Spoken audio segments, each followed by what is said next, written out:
페이지요? 페이지 어디로 가냐면, 일방이하까지 전에 했었죠? 134페이지. 해약금이요. 계약금이죠? 거기를 한번 보도록 하겠습니다. 해약금이요. 그래서, 134. 알겠죠? 예? 영어로?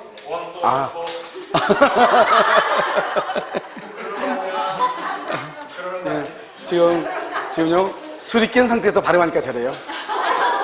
술이 한 잔 된 상태에서 발음했으면 바로 그냥 영국식, 미국식인데. 예, 술이 깬 상태에서 하니까 좀. 자요, 이제, 이렇게 보시면, 가박 이렇게 으라고 했죠? 가박이라고 2월 1일 보면, 여기 뭐란다? 일방 예약이라고 하죠. 예약이요. 그럼 여기요, 3월 1일요, 여기서 본계약이 이렇게 이루어지고요. 그 다음에 여기요, 4월 1일요, 중도금이 이렇게 있죠. 중도금, 여기요, 5월 1일요, 이렇게 잔금, 이렇게 있죠. 여기서 일방 예약이라고 하죠. 일방 예약이요. 일방 예약. 여기 본계약이 이렇게 있죠. 일방 예약으로부터 뭐가 나오냐? 여기서 예약 완결권이라고 하는 것이 나오거든요. 예약 완결권이요. 예약 완결권, 이것을 우리 뭐란다? 형성권이다. 우리 전부 다 했었죠. 형성권이고, 형성권은 뭐다? 일방적 의사표시이다. 일방적 의사표시요. 그 다음에 이거 일방적이니까 이건 뭐다? 단독행위이다. 그럼 단독행위는 뭐를 붙일 수 없다? 원칙적으로 조건을 붙일 수가 없다. 이렇게요. 일방적이란 말이 무슨 말이다? 상대방이 뭐가 필요가 없다? 동의가 필요가 없다. 그런데 뭘 한다? 의사는 표시해야 된다. 똑같아요. 여기까지 했었죠? 그럼 여기서도 보는 거예요. 본계약을 체결하면서 여기서 뭐냐? 계약금을 이렇게 주죠. 우리 원칙적으로 고대 로마에서는 채권이라고 하는 것은 양도할 수 없는 것이고요. 한 번 계약을 체결하면 계약 준수의 원칙에 의해서 계약을 끝까지 지켜나가야 되거든요. 중간에 계약을 해지할 수 없단 말이죠. 그런데 이제 계약금이라는 제도를 이제 근대에서 이제 만들어져 가지고요. 이것을 중도금을 지불하기 전까지요. 계약금을 준 사람은 포기하고 받은 사람을 2배를 주고 계약을 해지할 수 있는, 즉 계약금을 뭐로 보냐? 해약금으로 추정을 하게 된 거예요. 그래서 한 번 정도는요, 사람한테 계약을 해지할 수 있는 기회를 부여하는 거죠. 언제까지요? 중도금을 지급하기 전까지요. 그런데 만약에 중도금을 지급하죠. 만약에 중도금이 4천이다. 그러면 중도금의 전부든 일부든 중도금을 지급하면 이때부터 무슨 단계다? 이행 단계라고 하고요. 그러면 이행 단계에서 여기서 뭐가 나온다? 채무, 이행하지 않으면 채무 뭐가 나온다? 불이행이라고 얘기하고요. 채무 불이행에 의해서 계약을 뭐라고? 해제하고, 그 다음에 원상 회복을 청구하고, 그 다음에 손해배상을 청구한다. 이런 말이죠. 그래서 원상 회복, 손해배상 이렇게 청구하죠.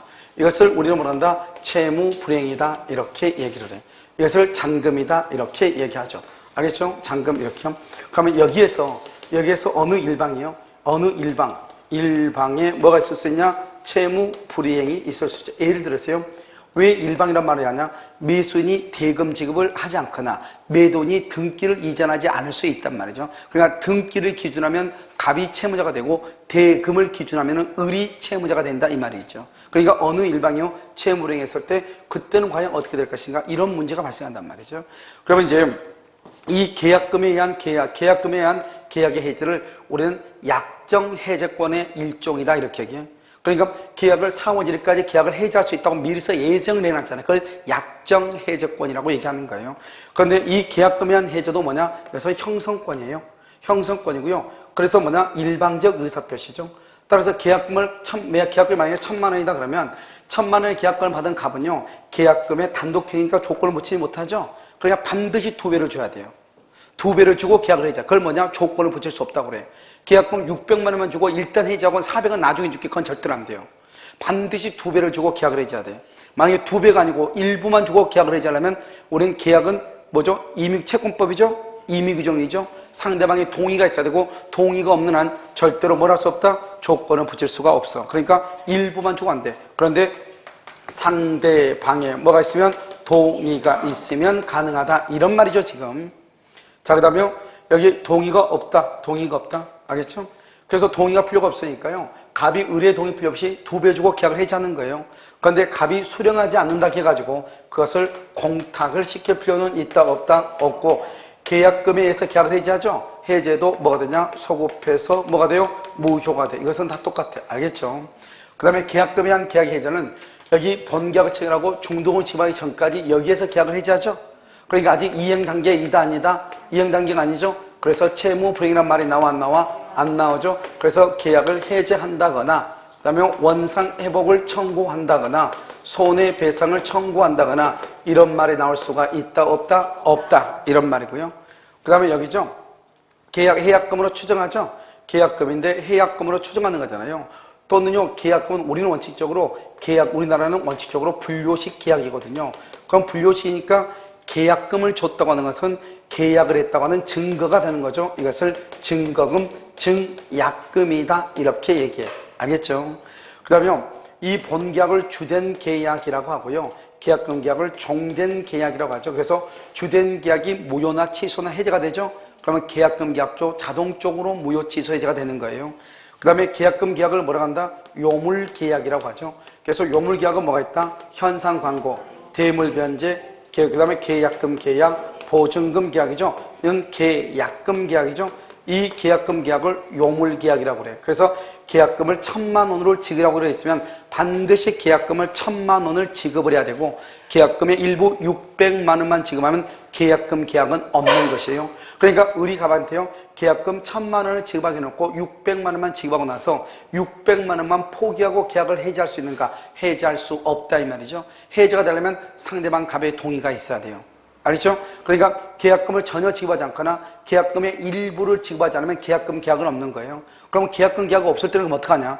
그럴 때는 채무 불행에 의해서 계약을 해지하는 것이에요. 그러니까 채무 불행이 있을 때 계약을 해지하는 것이고 그렇지 않으면 계약을 해지할 수 있다 없다? 없는 것이에요. 자기 멋대로 해지 못해. 그 다음에 계약금 계약을 했다 할지라도 원래는 중도금 이후 단계예요. 이행 단계인데요. 갑자기 갑이라는 사람은 여기 어디선가요? 나는 절대로 중도금 날짜에 중도금 받을 수 없다고 얘기하거나 나는 절대로 중도금 날짜에 중도금을 지급할 수 없다고 얘기할 수 있죠. 그걸 이행 거절이라고 얘기하는 거예요. 이행 거절이면 그때부터 무슨 단계다? 채무 불이행이죠. 그러니까 계약금 계약이 있다고 할지라도 채무 불이행이 있으면 채무 불이행에 의해서 계약을 할 수 있다? 해제할 수가 있다 이 말이고요.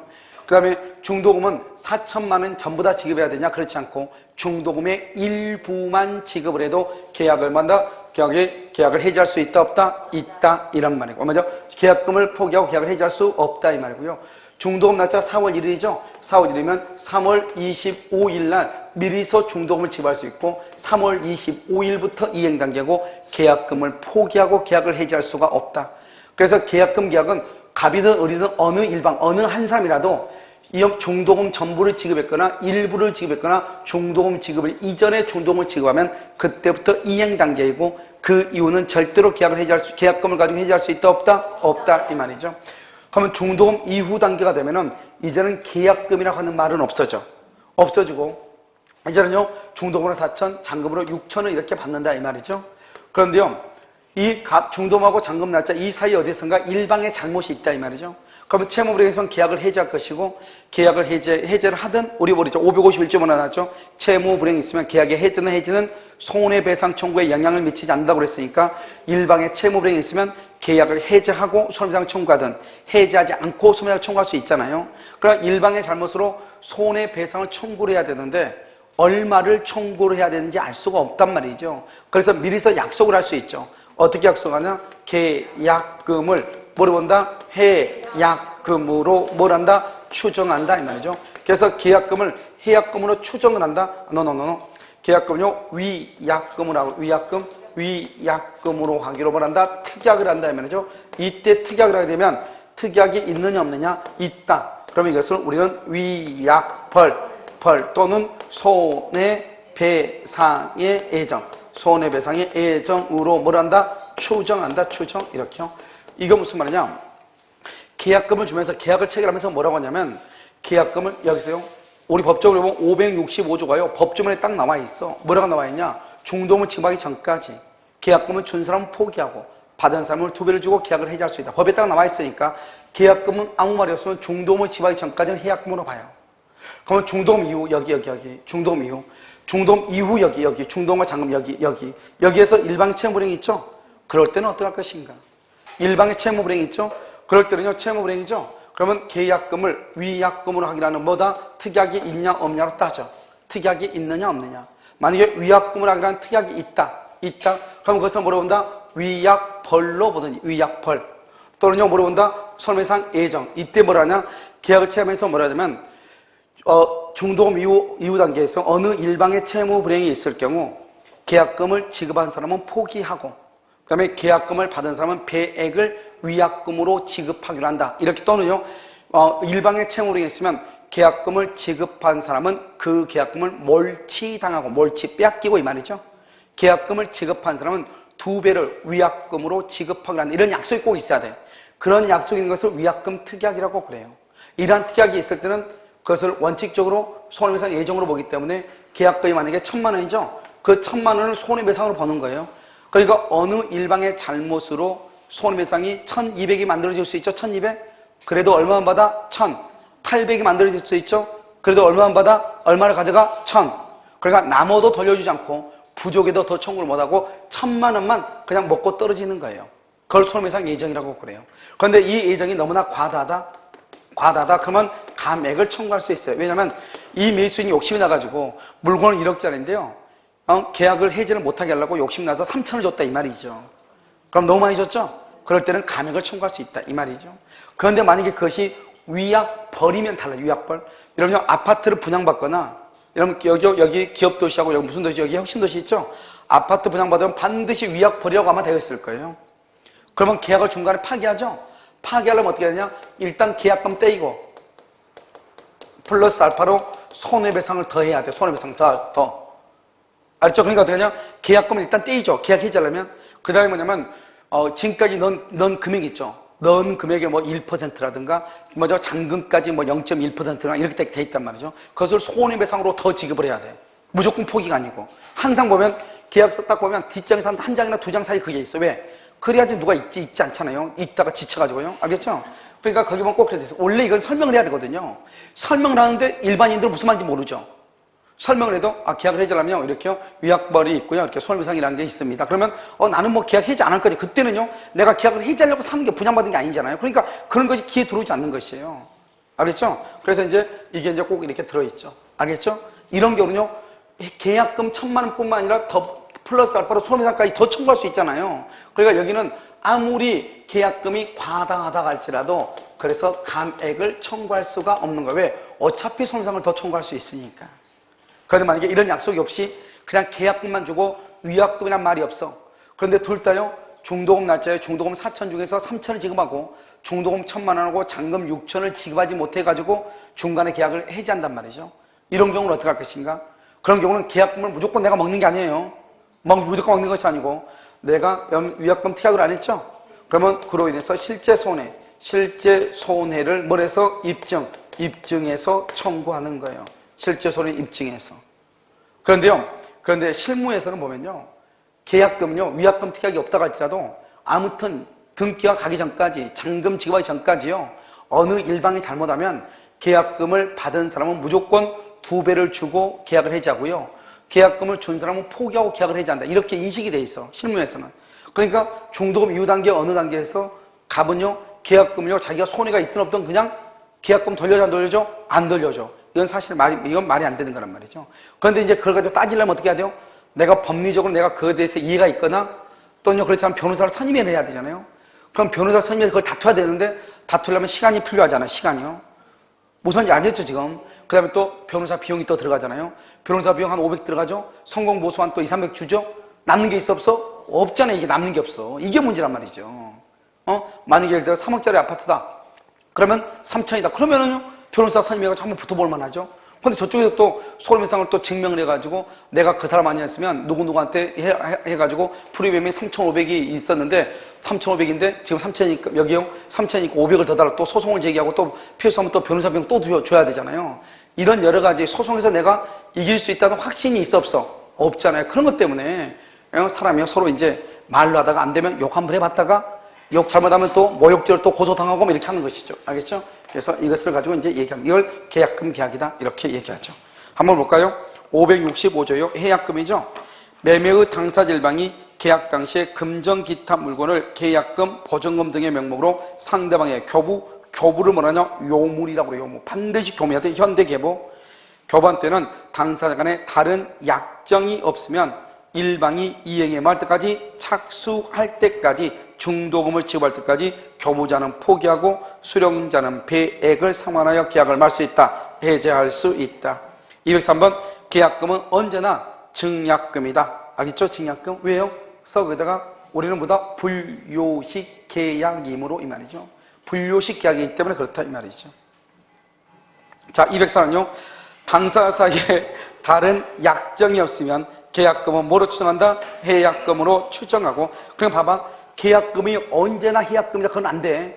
다른 약정이 없을 때 해약금이고 다른 약정이 있으면 계약금은 해약금이다 아니다? 아니다. 알겠죠? 매매 대금의 일부다 이 말이죠. 205는요. 계약의 성립 후에 그럼 계약금을 언제 준다? 봐요.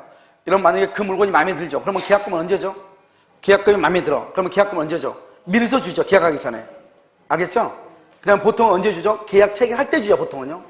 계약을 체결하고 나서 그 다음에 주죠. 보통 계약 체결하고 나서 예를 들어서 매매 대금이 3억 3천이다. 3억이다. 그러면 3천이잖아요. 그럼 일단 계약할 때 100 주고 내가 좀 이따 계약서 쓰고 나가면서 은행 가서 내가 2,500 붙일게요. 해야 안 해요? 하죠. 보통 그렇게 하죠. 한꺼번에 계약금 들고 온 사람 어디가 있어? 그래서 한 100만 일단 기본적으로 주고 중개업소에서 영수증 쓰고 나머지는 바로 앞에 은행에 있으니까 은행 가서 나머지를 계좌 이체시키죠. 알겠죠? 그러니까 보통은 계약할 때 주지만 계약하고 난 후에 할 수도 있고 계약하기 전에 줄 수도 있다 이 말이죠. 알겠죠? 뭐 원주에 어느 뭐 좋은 일 생겼어요? 몰라? 왜 이렇게 깽가리 치고 난리야? 알겠죠? 자, 그 다음에 206은요. 매매 해약금이죠. 해약금에 관한 민법의 규정은 임대차도 적용된다. 맞아요? 해약금에 관한 것은 임대차도 적용돼요? 적용이 돼? 왜요? 그러면 이거잖아요. 이걸 뭘 가지고 어렵게 따지려고 그래요. 우리 유상계약하고 또 쓰네. 유상계약하고 뭐가 있죠? 쌍무가 있죠. 유상계약에 뭐가 있어요? 매매계약이 있고 매매 교환이 있고 이건 알아요 또? 임대차가 있죠? 그러면 오케이. 나도까지 알았죠? 이렇게 했죠. 그러면 여기 쌍무 있죠? 쌍무에는요 동시이행 항변권이 있고요. 뭐가 있고? 위험 부담이 있고. 여기 유상이죠? 유상은 매매에 관한 모든 규정을요 다른 유상계약에 준용하도록 되어 있거든요. 그럼 여기는요 해제권이 있고요. 그 다음에 또 뭐가 있죠? 담보책임 같은 것도 있잖아요. 그 다음에 또 이 매매계약은 또 일방 예약. 우리 여러분요 임대차도 예약하죠. 그래서 예약하고 나서 본계약으로 임대계약 체결할 수 있죠. 아, 그래요? 그럼 내가 꼭 갈게요. 정말요? 그 집 누구 주지 마세요. 해요, 안 해요? 하잖아요. 그러면, 안 되는데, 이거 금방 나가는데. 뭐, 중개업자도 방 나가지 않는데 금방 나간다 하죠. 그래가지고 또 어떡하죠? 또 10시쯤 되면요. 한 번 더 찔러보죠, 또. 뭐라고 한다? 어떡하죠? 지금 누가 와서 방을 보러 온다는데, 어떡할까요? 확실할 것 같으면 내가 아침까지 잡아놓고요. 이건 너무 불안해서 한 번 방 나오면 나가기 어렵거든요. 저쪽이 그냥 난리가 났죠. 밥 먹다가 지금 간다고 또 오죠. 알겠죠? 그래서 뭐 이렇게요. 그러니까 이제 매매에서 예약을 하고 나서 본계약 체결하고 무슨 말인지 알겠죠? 그래서 본계약 체결하고요. 그다음에 또 계약금 주죠. 마찬가지죠. 임대차도요. 임대차도 원칙적으로는 보증금을 반드시 줘야 되는 것은 아니죠. 보증금을 줘야 되는 것은 아니지만 임대차도 해제가 아니고 해지하고 담보책임 있고 동시에 있고 위험부담 다 있단 말이죠. 그런데 임대차 같은 것도 보면 우리가 이제 계약을 하기 위해서 미리서요. 내가 반드시 여기 오겠다 해서 보증금 3천이다. 그럼 보증금에 대해서 일부를 또 미리서 던져놓은 경우가 있어 없어? 있죠. 마치 가계약금 형식으로. 알겠죠? 원래는 매매대금 아닌데도 불구하고요. 그런 형태가 다 있다 이런 말이죠. 알겠죠? 자, 207은요. 207은 계약금의 폭이. 그래서 여러분요, 죄송해요. 임대차에서 보면 여러분 임대차 그런 거 하지 않나? 임대차 계약서 쓸 때 보증금 얼마 놓고 계약금으로 보증금을 놓고 만약에 중간에 계약 깨면 이건 안 돌려줘요? 얘기하네요? 하죠. 그럼 뭐 집 잡아놨다고 사람 안 나가면요. 특히 임대 같은 경우는 사람이 있을 때 딱 들어와야 되는데 개인이 잡아놓고 이 사람 또 그냥 잡아놔요? 또 50만 원 딱 집어넣어놓고 여기서 또 알아보러 다니잖아요. 그러니까 그런 게 있으니까 다 계약금 제도가 다 적용되는 거죠. 자, 207은요. 계약금의 폭이나 배액 상환에 의한 해제권 행사를 배제하는 당사 약정은 유효죠. 왜요? 계약금 필요 없다 이 말이죠. 알겠죠? 그럼 우리 뭐 한다? 이런 것은 왜 유효해요? 이미 규정이 채권법이니까. 계약금 계약은 종된 계약이죠. 따라서 주된 계약이 즉 주된 계약이 무효가 되죠. 그럼 계약금 계약도 무효가 돼요. 계약금 계약은 요물이죠. 요물. 그러니까 반드시 계약금을 줘야 돼요. 일부만 주거나 계약금을 지급하지 않으면 계약금 계약이다 아니다? 아니죠. 210은요. 매수인이 단순히 이행의 준비만 이것을 이퀄 이행 단계 X예요. 이행의 준비만 그것은 이행 단계 X예요. 아니에요. 아니니까 계약금을 준 사람은 포기하고 받은 사람은 몇 배를 주고 2배를 주고 계약을 말 수 있다. 해제할 수 있다. 이 말이죠. 211은요. 매매계약에서 계약금의 수수는 채무 불이행을 이유로 하는 해제 및 그에 따른 손해배상을 배제하는 것은 아니다. 이거 아까 내가 말했죠. 계약금이 있다. 그러면 중도금 지급하기 전까지 준 사람 포기하고 받은 사람은 2배를 주고 계약을 해지할 수 있는데 중간에서 일방이 나 이 계약 절대로 이행할 수 없다 이렇게 얘기한단 말이죠. 그럼 뭐라 한다? 이행 거절이다. 다른 말로 뭐다? 채무 불이행이다. 그러면 중도금 날짜가 되기 전이라도 채무 불이행에 의해서 계약을 말 수 있다. 해제할 수 있다. 이걸 얘기하는 거예요. 자, 그 다음에 211은요. 계약금 포기에 의한 계약 해제죠. 계약금 포기에 의한 계약 해제의 경우 상대방은 채무 불이행을 이유로 손해배상을 청구할 수 있다, 없다? 있어요, 없어요? 그러면 계약금 포기한 계약 해제는 상대방요 채무 불이행을 이유로 손해배상을 청구할 수가 없다. OX? 그럼 봐봐. 여기 봐봐. 중도금 이후 단계에서 채무 불이행이라는 말이 나온다니까.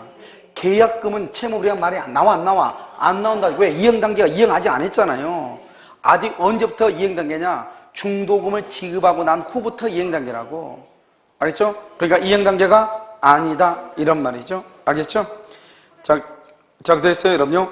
212 보면 계약금 포기에 의한 계약 해제는 채무 불이행을 이유로 손해배상을 청구할 수 없고, 그 다음에 또 뭘 할 수 없다? 계약 해제도 할 수 없고, 원상 회복도 청구할 수가 있다, 없다? 없다. 이 말이죠. 알겠죠?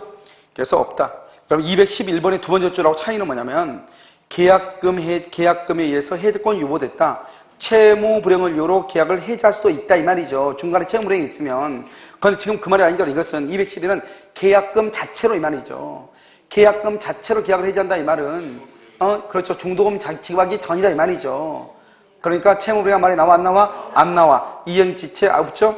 그래서 손해배상 없죠? 원상회복 없죠? 손해배상 없다. 이 말이죠. 214. 매도인이 매매 계약의 이행에는 전혀 착수하지 않죠? 그런데 매수인이 중도금을 지급 줄 것이고, 중도금을 지급 이퀄 이행 단계라고 얘기해. 중도금을 지급을 뭐라고 그래? 이행 단계. 매수인은 계약을 뭐라고? 포기하고 매매 계약을 말 수 없다? 해제할 수 없다. 이행 단계니까. 215. 일부 이행의 착수. 일부가 뭐 필요 없어. 이행의 착수가 중요해. 그러면 계약금을 포기하고 해제할 수 있다, 없다? 없다? 없다가 좀 이상하네요. 알겠죠? 없다. 알겠죠? 216은요.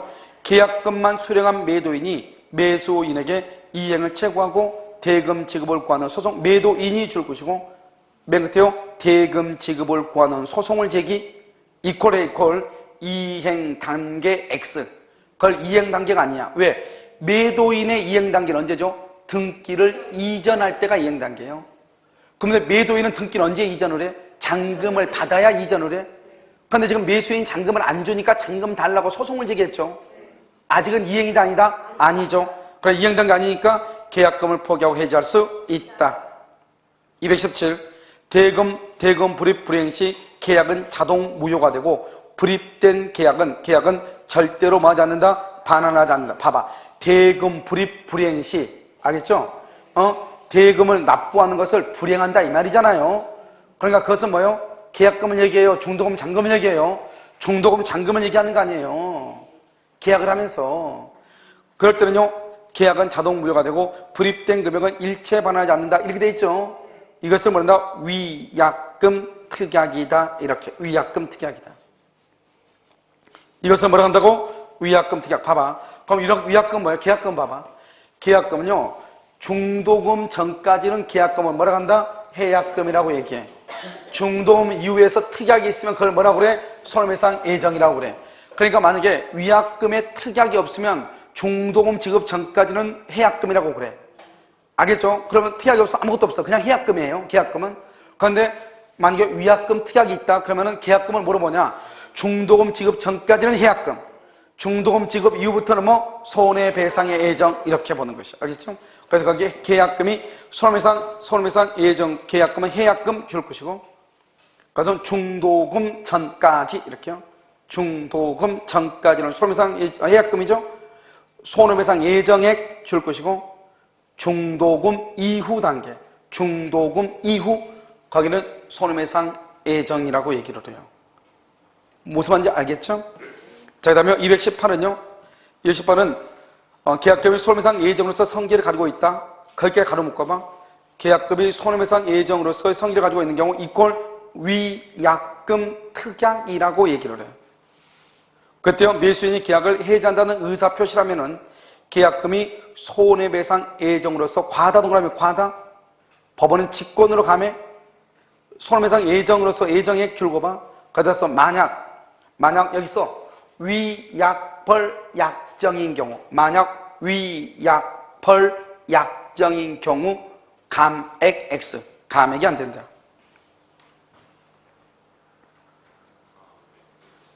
됐죠? 219. 매매계약금을 위약금으로 확인하는 특약이 없죠. 그러면 채무불이행을 이유로 계약이 해지된다. 특약이 없는 한 줄 것이고, 맨 끝에 실제 손해만 배상. 알겠죠? 220. 계약금을 지급하지 않은 경우 약정이 없었더라면 계약을 체결하지 않았을 것이라는 사정이 없는 한 매도인은 매매계약을 줄고 임의로 해지할 수 없다. 계약금을 지급하지 않는 경우 줄 것이고, 그 다음에 맨 끝에 임의로 해지할 수 없다. 그대로 앞줄 긋고 채무 불이행이나 합의 해제는 가능. 채무 불이행이나 채무 불이행으로 인한 해제를 해야 되겠네요. 채무 불이행으로 인한 해제, 점 찍고 합의 해제 가능. 채무 불이행이나 합의 해제 가능. 무슨 말인지 알겠죠? 대강 무슨 말인지 알면 돼. 채무 불이행으로 해서 계약을 해지하든지 합의로 해지하든지 해야지, 계약금을 준다고 했는데 계약금을 안 주면 계약금을 포기하고 계약을 해지할 수는 있다 없다? 없다. 이 말이에요 지금 이게. 그러니까 채무 불이행으로 인한 해제나 합의 해제는 가능해. 하지만 계약금 자체에 대한 해제는 된다 안 된다? 안 된다. 다시 읽어봐. 계약금 지급하지 않죠? 그러면 계약금 약정이 없었으면 나는 처음부터 계약을 안 했을 것이다. 이러한 사정이 없는 한, 있을까요? 없는 한 매도인은 계약 자체를 임의로 해지할 수가 있다 없다? 없다 이 말이죠. 그럼 어떻게 해야 돼요? 아까 말했죠. 계약금은 요물계약이니까 계약금의 일부를 지급하지 않거나 계약을 아예 지급하지 않으면 채무 불이행을 이유로 계약을 해지해야지, 계약금 자체를 가지고 계약을 해지할 수는 있다 없다? 없다. 임의로 해지할 수 없다니까. 알겠죠? 마음대로 해지 못한다고. 그다음에 221은요. 계약금 포기에 의한 계약 해제죠? 그러면 소급해서 무효가 된다. 원상회복금은 있어 없어? 없죠. 저기 봐봐. 이행 단계 전이죠? 채무 불이행이 없죠? 그러면 계약을 해제를 채무 불이행이란 말이 안 나오죠? 그러니까 원상회복이 없죠? 원상회복이 없으니까 채무 불이행에 대한 손해배상이란 말이 나와 안 나와? 안 나온다니까요. 자, 그 다음에 222는요. 토지거래 허가 구역이죠? 그러면 토지거래 허가를 받은 경우 받든지 말든지 계약금의 배액을 상환하고 계약을 해지할 수 있다고 되어 있죠? 자, 줄고 다른 약정이 없는 한 거기 줄고, 다른 약정이 없는 한 뭐라고 하냐?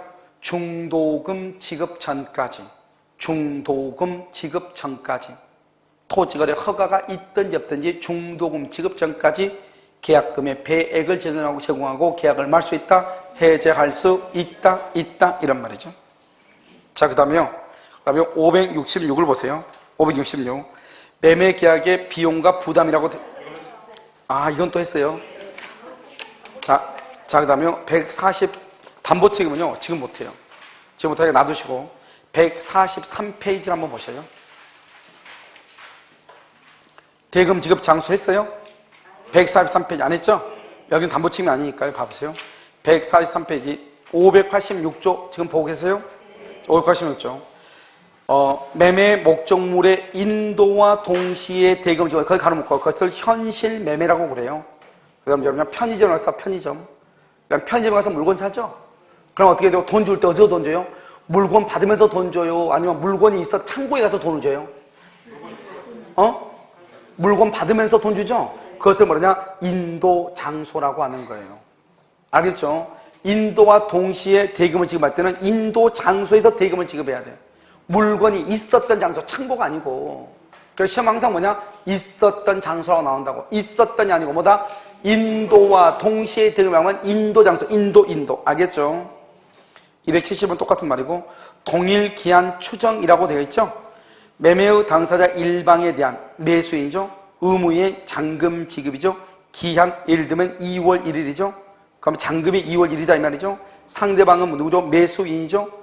매수인의 의무의, 상대방이요? 똑같이 매수인에 대해 잘못됐네요. 상대방은 매도인이라고 해야 되겠죠. 매도인. 상대방을 매도인이라고 하세요. 상대방을 매도인이라고 바꿨어요. 매도인의 의무이행 재산권 이전 의무죠. 동일한 기한 2월 1일이 있는 것으로 뭘 한다? 추정하죠. 그래서 동일 기한으로 추정. 그러니까 이런 봐봐요. 이런 우리가 매매계약서를 보면 실무에 하시는 분들 보면 매매계약서 보면 뭐라 나왔죠? 맨 위에 계약금 나와 있죠. 중도금 나와 있죠. 잔금 나와 있죠. 등기 언제 이게 있어 없어? 없죠. 왜요? 잔금하고 등기는 동일한 기한이 있는 것을 추정하니까 잔금 날짜에 뭘 해줘? 등기를 해준단 말이죠. 알겠죠? 그러니까 굳이 등기를 언제 한다 이걸 쓸 필요가 없는 것이죠. 동일한 기한으로 뭘 하니까? 추정하니까. 만약에 이렇게 동일한 기한을 추정하는데 자기를 만약에 이렇게 하기 싫어. 그러면 따로따로 해야죠. 잔금은 2월 1일 주고 등기는 4월 1일 날 준다. 그러면 그때 그렇게 하는 거예요. 무슨 규정? 임의 규정. 무슨 법이요? 채권법이다 이 말이죠. 그런데 아무런 말이 없이 했다. 그러면 잔금 날짜에 뭘 해준다? 등기를 해준다. 이런 말이죠. 무슨지 알겠죠? 아무 말이 없을 때. 그래서 그걸 얘기하고요. 587조는요. 과실의 기속과 대금의 이자라고 되어 있나요? 이건 뭐 아주 간단한데요. 우리 이제 시험이 나올 때는 약간 이제 헷갈릴 수는 있는데 여기 지금 이 갑이 누구죠? 갑이 매도인이죠? 매도인. 을이 누구죠? 을이 매수인이잖아요. 매수인. 여기 여러분요. 5월 1일이죠? 5월 1일 인도죠? 인도. 여기 봐봐. 인도하기 전 매도인, 인도하고 난 후 매수인. 항상 인도. 왜냐? 점유를 해야 목적물을 사용하고 수익해서 과실을 수취할 거 아니에요. 내가 얘기했죠? 우리는 등기하고 과실하고는 관계가 있다 없다? 없다. 등기가 안 된 땅에서 배가 더 잘 열려. 왜? 쪽팔리니까. 알겠죠? 그래서 여러분요. 등기가 된 땅보다는 등기가 안 된 데서 배가 더 잘 열리거든. 그러니까 땅은 등기하고는 관계가 있다 없다? 없다. 그걸 먼저 알아야죠. 여기서 만약에 2월 1일 날 등기다? 이건 관계가 없어. 여기가 만약에 3월 1일 날 잔금을 먼저 줬다. 잔금을. 을이 잔금을 먼저 줬어. 잔금 날짜까지는 매도인, 잔금 이후는 매수인. 이렇게요. 이렇게. 그런데 여기서 7월 1일 날 잔금을 줬어. 7월 1일 날 잔금이요. 잔금 1억을 줬어. 7월 1일 날 잔금 1억이요. 7월 1일 날 잔금을 줬어. 그럼 어떻게 돼요? 7월 1일 날 잔금 1억을 줬잖아요. 이러면 어떻게 돼요? 여기는 5월 1일이죠? 5월 1일부터 무조건 을이 인도받았으니까 무조건 월세, 과실을 받아먹어요. 월세. 알겠죠? 그럼 이 사람은요, 7월 1일 날 잔금을 줘야 되겠죠? 잔금 1억만 주면 돼? 안 되죠? 5월 1일부터 7월 1일까지 뭐를 줘야 돼? 이자. 그래서 뭐라냐? 매수인은 목적물을 인도받은 날부터 이자를 지급한다. 이런 말이 나와. 그 말이 무슨 말이냐? 잔금을 줄 때까지. 보통은 목적물에 인도하고 잔금이 동생이죠. 그래 인도받을 때 잔금 주면 끝이죠. 그런데 만약에 잔금을 늦게 줬을 때는 인도받을 때부터 이 사람은 과실을 수취하니까 잔금 줄 때까지는 뭐를 준다? 이자. 그래서 한번 봐봐. 매매계약이 있으므로 인도하지 않았네. 그러면 누가 과실 수취한다? 매도인. 등기는 뭐가 아니다? 요건이 아니다. 매수인은 인도받은 날부터 뭐를 지급한다? 이자를 지급한다. 인도받은 날부터 대금에 뭐를 지급한다? 이자를 지급해. 인도받은 날부터. 알겠죠? 273 보시요. 두 번째 보면 목적물을 인도할 때부터 누가? 매수인. 인도할 때부터 매수인. 그 다음에요. 214 인도 전 누가? 매도인. 275 인도되지 않고 대금도 완제되지 않고 그럼 누가? 매도인. 276 매수는 인도받은 날부터 뭐를 지급해? 매수는 인도받은 날부터 주고 인도를 받은 날부터 주고 써서 줄었어요. 과실수취. 매수인이 과실수취. 따라서 뭐를 지급해야 돼? 대금의 이자를 지급. 277 매수인이 대금을 완제해. 매수인이 대금을 완제하죠. 먼저 줬다 이 말이죠. 그 이후 과실은 누가? 매수인. 자, 278 인도하기 전 매수인이 대금을 모두 지급. 인도 전 대금 지급. 그 이유는 누가? 매수인. 알겠죠? 똑같은 말이 많이 나왔죠? 자, 588은 뭐냐면 법조문인데 이 법조문 그냥 이해하면 돼. 봐봐. 법조문을 어떻게 이해를 하냐면요. 이렇게요. 여기 이제 이렇게 갑하고 을하고 해가지고요. 여기서 이제 3월 1일 날 을이요. 우리 잔금으로 1억을 지급하기로 해서 3월 1일 날이요. 그런데 여기에요. A가 가압류가 딱 들어온 거예요. 언제요? 2월 20일 날요. 피보전 채권 5,000으로 해서 딱 들어온 거예요. 그럼 어디는 어떻게 돼요? 을이라는 사람이 3월 1일 날 1억을 준다 할지라도 등기를 가져오려면요. 1억 주고 등기를 가져가면 이게 없이 가져와야 되잖아. 가압류를 말소해야 되는데 갑이 만약에 가압류 말소를 못하면 어떡할 거야. 그러니까 이 을은 어떻게 해요? 을은 만약에 잔금이라고 중도금이라고 할까요?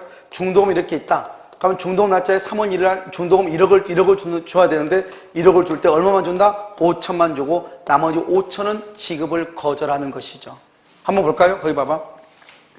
매매의 목적물에 대하여 권리를 주장한 자가 있다. 권리의 전부나 일부를 잃을 염려가 있을 때는 매수인은 어디다고? 위험의 한도 거기를 줄고 위험의 한도가 얼마죠? 여기 얼마죠 지금? 5천.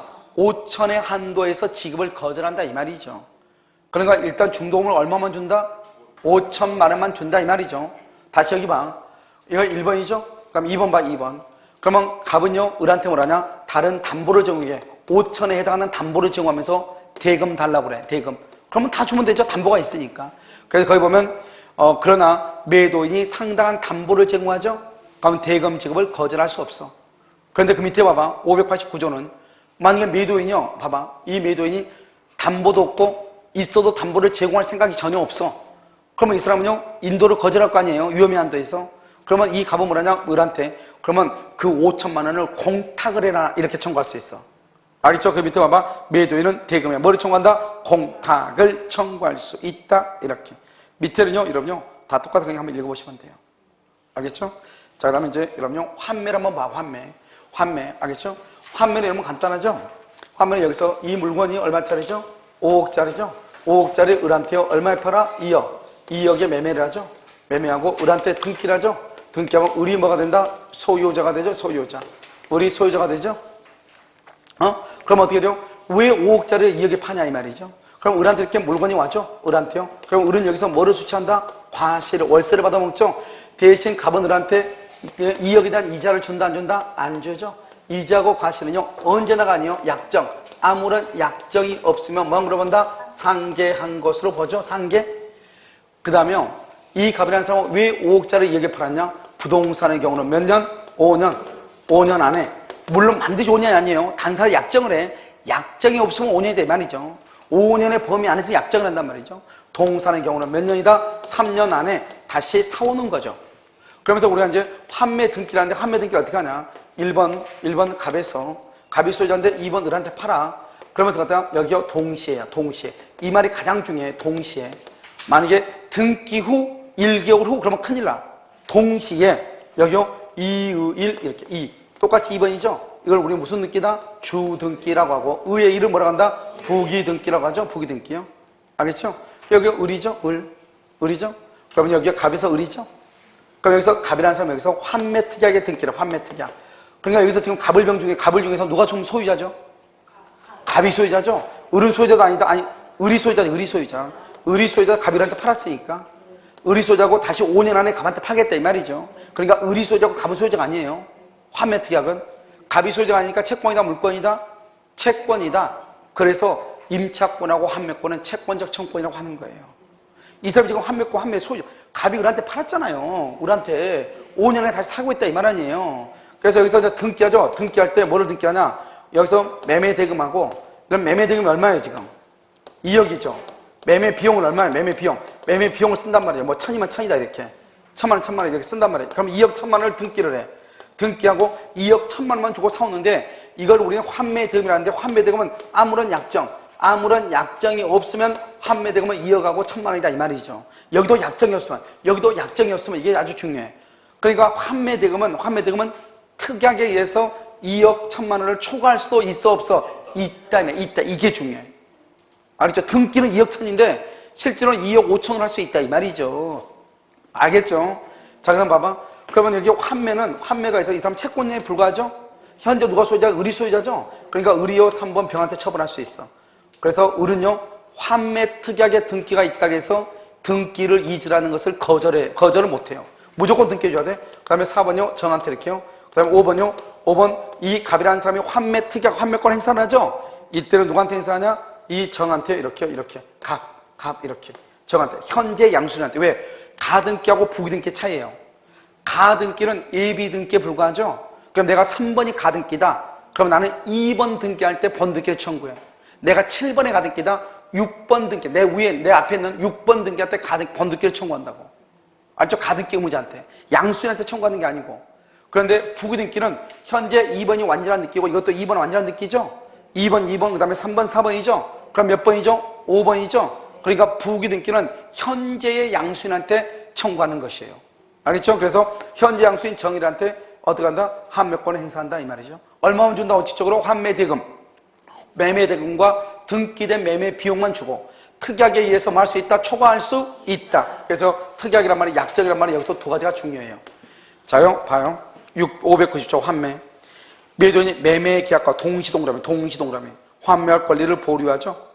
영수한 대금하고 매매 비용. 영수한 대금 플러스 매매 비용을 뭐라냐? 환매 대금이라고 얘기해요. 환매 대금. 알겠죠? 영수한 대금하고 매매 비용을 뭐라 한다? 환매 대금을 반환하고 목적물은 동산, 부동산, 지분, 기타 재산권 다 돼. 환매할 수 있다. 그 다음에 3번요. 과실과 이자는 특별한 약정이 없으면 거기 줄고, 그러니까 약정이 없으면 상기한 것을 본다. 본다에다 써. 특별한 약정을 써서 언제나 X라고 써. 언제나 상계. 우리 시험에 그렇게 나왔단 말이죠. 언제나 상계 틀렸다. 언제나 상계가 아니다. 281. 환매대금은 매매대금과 매수인이 부담한 매매 비용이다. 앞에가 지금 뭐라고 써있어? 특약이 없는 한. 이렇게 특약이 없는 한. 매매 계약이 무효죠. 환매도 영향을 미치죠. 왜요? 매매 계약을 하면서 환매 특약을 하죠. 그러니까 매매 계약이 없어지면 환매도 안 되죠. 매매 계약이 무효이면 계약금 계약도 없어지죠. 매매 계약이 없으면 환매 특약도 없어져. 알겠죠? 그 다음에 591. 부동산은 5년, 동산은 3년을 넘지 못하고 약정기간이 이를 넘을 때는 5년, 3년으로 단축이 되고 환매 기간을 한번 정하죠. 다시는 뭐 하지 못한다? 연장하지 못한다. 그런데 공유물 분할 금지 특약은 5년의 범위 내에서 연장이 가능하다 이 말이죠. 그 다음에 환매 기간을 정하지 않죠. 부동산은 5년, 동산은 3년으로 본다. 알죠? 다시 연장한다 못한다? 못한다. 그게 가장 중요해. 연장하지 못한다가 제일 중요해. 592. 환매 등기라고 되어 있죠. 환매 등기를 언제 한다? 매매 등기와 동시. 매매 등기와 동시 환매권 보류다. 동시. 그 말이 가장 중요해. 매매 등기 후 그러면 난리가 나. 제3자에 대한 효력을 대항력이라고 그래. 285. 환매 특약은 매매 계약과 동시에 해야 된다. 매매 계약과 동시에 하지 않으면 환매 특약은 효력이 없어. 환매 특약은 효력이 없어. 매매 계약과 동시에 해야 돼. 그래서 환매 특약의 등기가 없으면 제3자에 대해서 효력이 없다. 왜냐? 등기 동그라미, 환매 특약의 등기 동그라미, 등기는 대항력이 있거든요. 등기를 해야 대항력이 있죠. 등기가 없으면 제3자에 대한 효력, 그것을 말한다 대항력이죠. 대항력이 없다 이런 말이죠. 알겠죠? 593조는요 여러분 한번 읽어보면 돼요. 그래서 시험에 나올 가능성이 많지는 않으니까요. 287번은요 환매권은 뭐 할 수 있다? 양도. 환매권 줄 것이고 거기다 써 형성권. 이렇게 형성권. 그 다음에 양도할 수 있다 이렇게 돼 있죠. 거기다 써 양도할 수 있다 써 상속. 채권자 대위권. 양도할 수 있고 상속할 수 있고 채권자 대위권. 가등 쓰고 옆줄 긋고 가등기 X. 언제나 부기등기. 그렇게 언제나 부기등기. 이렇게 287번 밑에 쓰라고. 287이 환매권이 형성권이죠. 형성권을 마다 맨 끝에 양도할 수 있죠. 상속할 수 있죠. 채권자 대위권이 되죠. 그런데 뭐는 안 된다? 가등기 안 된다. 왜 안 된다? 언제나 무슨 등기 해야 되니까 부기등기. 이렇게 594 환매 실행이죠. 환매 기간 내, 이게 중요해. 환매 기간 내 매매 대금과 매매 비용 줄고 그것을 환매 대금이라고 그래. 대금과 매매 비용으로 되어 있죠. 그것을 뭐라 한다? 환매 대금이라고 그래. 매수인에게 제공하지 않으면 환매할 권리를 뭐 한다? 잃는다. 이렇게요. 이 항은요 매수인이나 전득자가 목적물에 대해서 비용을 지출하죠. 매도인은 줄고 203조 규정에 의해서 환원해. 203조 이렇게. 그 다음에 공유 지분의 환매라고 되어 있죠. 환매 이렇게 한번 보시면 돼요. 나중에 보고요. 288은요 환매 기간 내에 매도인이 매수인에게 환매할 대금, 환매 대금을 제공하지 않으면 환매권은 뭘 한다? 소멸. 법조문 그대로예요. 알겠죠? 자, 여러분요 어디냐? 교환까지 해야 되죠. 우리 교환까지 배웠죠? 지금 이론 강의를요. 자, 교환을 봐요. 교환은 뭐냐면 여러분 교환이죠. 교환은 뭐냐면 교환은 금전 이외의 재산권이요. 금전 이외의 재산권. 금전 이외의 재산권 이렇게요. 금전 빼고 재산권이 돼 이 말이죠. 그러면 금전 빼죠. 그럼 봐봐. 이건 한매인가 뭐 교환인가 아닌가 봐봐. 이 갑 있죠? 갑의 건물이요. 갑의 건물이 1억짜리예요. 여기요. 을이죠? 을이요. 토지가요. 토지가 9천짜리예요. 그러면 교환이 된다 안 된다? 안 될 거 아니에요. 그럼 여기다가 돈요 1,000만 원을 이렇게 얹어요. 1,000만 원을요 이렇게 얹어. 교환이다 아니다? 교환이다 아니다? 자 그럼 봐봐요. 우리가 금전이 있으면 안 되죠? 그러면 금전이 있으면 안 된다는 말의 뜻이 뭐냐? 이렇게 갑이죠? 갑이 1억짜리다. 그러니까 여기요 을이죠? 을이요 돈으로 1억을 줘. 이것을 우리는 교환이 아니다 이 말이에요. 금전. 이것을 금전 이해라고 그래. 그러니까 전부를 돈으로 주면 이것을 매매라고 그래. 매매. 전부를 돈으로 주면. 그런데 교환은 뭐냐? 건물하고 토지죠? 그런데 부족한 것만큼만 지금 채워주죠? 이걸 뭐란다? 보충금이라고 얘기해. 보충금. 이런 보충금이 있어도 토지하고 건물을 지금 교환, 맞바꾸죠? 이걸 교환이라고 얘기해. 그러니까 우리가 금전이란 말은 완전히 100% 돈으로만 주는 걸 얘기해. 그걸 우리 뭐란다? 매매라고 해. 매매는 반드시 뭐라고 했냐? 대금을 지급하고 이렇게 돼 있거든요. 그 대금. 그 다음에 재산권하고. 그러니까 이걸 교환하고 매매는 완전히 말이 달라. 그래서 여러분요, 어디를 잠깐 한번 보시면 여러분이 그 말을 알 수가 있냐면, 여기 여러분요, 133페이지 봐봐. 133페이지를 보면, 133페이지. 133페이지 맨 밑에 한번 봐봐. 매매 일방이라고 되어 있나요? 거기 보면 563조로 한번 봐봐. 매매는 일방이 재산권, 등기를 이전하고 상대방이 뭐를 지금? 대금을 지금. 이렇게 되어 있죠, 대금? 이때 이 대금은 이걸 얘기해. 1억. 이것을 얘기해. 이것을 매매라고 그래. 알겠죠? 그런데 이렇게 토지하고 건물을 맡겨놨는데 부족한 만큼 채워줘야 되죠? 이걸 보충금인데 보충금이 있다고 해서 교환이 아니고 매매냐? 그건 아니다. 교환이다 이 말이죠. 그 다음에 이 재산권이 중요하죠? 재산권은 주식이라든가 그 다음에 채권이라든가 그 다음에 물권이라든가 뭐죠? 무채재산권이라든가 무채재산권이 뭐죠? 무채재산권은 뭘 얘기해요? 저작권 이런 것들이죠? 다 된단 말이죠. 그런데 안 되는 거 있죠? 안 되는 게 뭐가 있어요? 이를 완성할 의무, 도급에서 완성할 의무, 이건 안 돼요. 노무 제공은 재산권이 아니잖아요. 이런 것은 안 돼. 알죠? 이건 재산권이다. 그러니까 여러분 저당권하고 지상권은 맞바꿀 수 있어 없어? 저당권하고 지상권은 물권이죠? 물권은 재산권이죠? 맞교환할 수 있단 말이죠. 알겠죠? 그것은 된다 이 말 아니에요.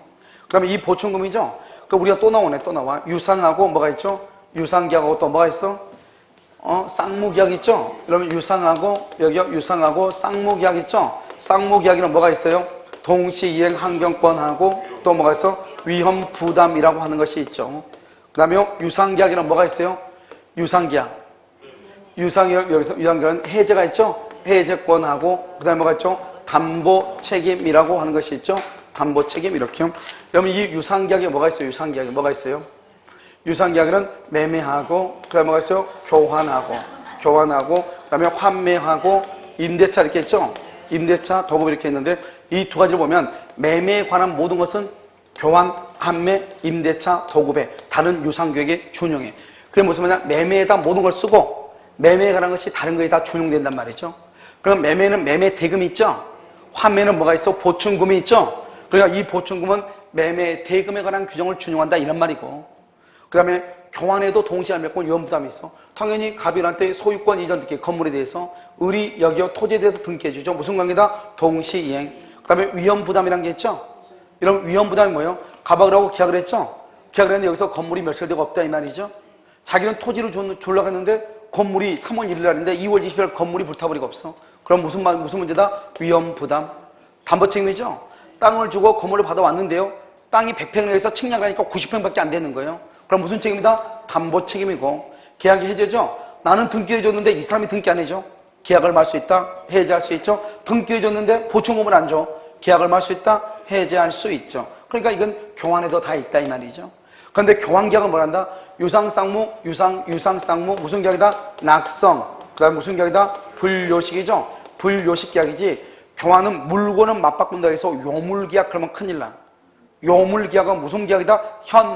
현대계보, 현상광고, 대물변제, 계약금 계약, 보증금 계약이 요물계약이고 여기 교환계약은 요물이다 아니다? 아니다 이 말이죠. 요물이 아니다.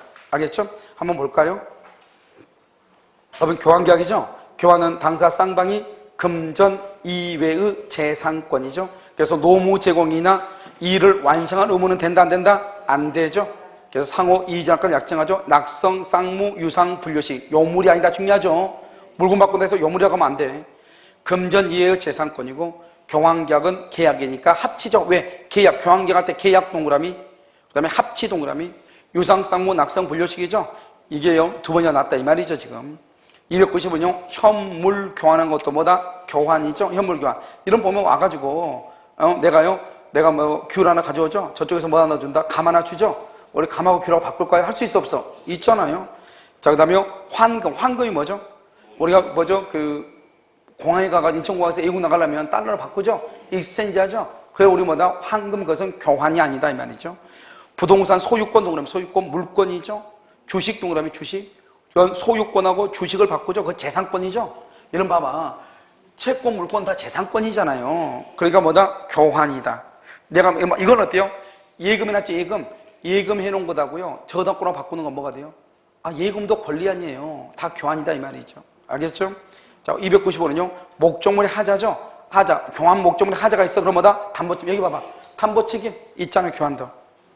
그 다음에 교환계약의 일방 당사자 채무행위 그에게 책임 없는 사유로 책임 없는 사유 줄 것이고 불능 이걸 뭐죠? 위험부담. 채무자 위험부담이잖아요. 그렇죠? 위험부담. 여기 봐봐. 위험부담이 있다 이 말이에요. 그 정도 알면 돼. 교환계약에도 해제 담보책임 동시에 있고 위험부담이 있다. 그걸 지금 얘기하고 있는 거잖아요. 아무 말도 아니죠. 그 다음에요. 298 쌍방의 책임 없는 사유로 소실됐죠? 소실 그건 뭐요? 바로 그의 위험부담이란 말이잖아요. 상대방에 대해서 반대급부를 청구할 수 있다 없다? 없다. 채무자 위험부담이란 말이잖아요. 교환 목적물의 가격을 시가보다 높게 고지했죠? 그래서 의사결정에 불법적 간섭을 한 것이라고 볼 수 없죠? 위법행위다 아니다? 아니죠. 교환은 사기이다 아니다? 아니다. 우리 민법 총칙에서 교환계약은 사기가 아니다. 몇 번 얘기했잖아요. 교환계약이다. 목적물의 시가를 묵비했거나 다소 높은 가격을 시가라고 고지했다 할지라도 사기이다 아니다? 아니다. 알겠죠? 300번은 재산권이 아닌 노무의 제공이나 일의 완성 등은 교환계약의 목적물이 될 수 있다 없다? 없다. 이게 중요해요. 노무 완성, 노무의 제공, 일의 완성은 교환이 아니다. 이 두 가지가 다른 우리 시험에 나온 게 아니고 다른 시험에 다 났단 말이죠. 이 두 가지만 가지고. 왜 그런지 모르겠어요. 알겠죠? 자, 그 다음에 597을 보면요. 597조 금전의 보충지급이죠. 이러면요 뭐라 했죠? 교환하고 매매는 둘 다 유상 쌍무죠. 그러면 매매 계약이다 모든 것을 규정하고 다른 유상 계약에 준용하죠. 매매는 매매 대금이 있죠. 교환에는 보충금이 있죠. 알겠죠? 거기에 준용한다 이 말이죠. 그래서 교환의 보충 지급을 약정할 때는 그 금전이 뭐야? 그 금전 줄고 보충금에 대해서는 매매 대금에 관한 규정을 준용한다 이런 말이죠. 매매 대금에 관한 규정을 준용한다. 따라서 302번 보면 교환도 매매에 관한 규정을 뭐란다? 준용한다. 이렇게 보는 것이에요. 아시겠죠? 지금 보면 뭐 별거 아니니까요. 이렇게 보시면 되고. 근데 이제 여러분 다음 주 수요일 날은요. 기본 이론 강의 여러분 담보책임 남아있고 임대차 남아있죠? 이게 두 개 남아있죠. 나머지 다 했었잖아요. 그래서 하고 난 다음에요. 여러분 뭐라 하냐면 물권법 할 거예요. 알겠죠? 여러분 채권법 보면 알겠지만 채권법은 이제 법조문도 조금 많고 그래가지고요. 여러분들이 공부를 하는 데는 훨씬 더 수월하고 채권법은 문제가 많이 없죠. 문제가 많이 없는 이유가 채권법은 사례 문제가 대부분이니까 그래요. 채권법은 사례 문제가 대부분이에요. 알겠죠? 그래서 민족 물권 채권 중에서 제일 많은 게 채권법의 사례 문제가 제일 많아요. 양은 제일 적은데 채권법은 양이 제일 적죠. 그런데 10문제단 말이죠. 그런데 물권법보다도 사례 문제가 더 많아요. 물권법은 14문제가 나오잖아요. 그중에 사례 문제가 나오고 채권은 10문제 중에 사례 문제가 나오는데 채권법의 사례 문제가 훨씬 더 많아서 그렇다. 알겠죠? 그런데 채권법의 사례라고 하는 것은 민법 총칙의 사례와는 좀 다르죠. 여기 이론하고 똑같아. 채권법의 사례는 이론하고. 단지 거기다 뭐만 쓴 것이다? 가물병만 입혀놓은 것이에요. 무슨 말인지 알겠죠? 오케이. 여러분 뭐 오늘은 여기까지 하고 다음 주부터는요 할 때 아마 시간하고요 거의 비슷하게 나갈 것 같긴 해요. 알겠죠?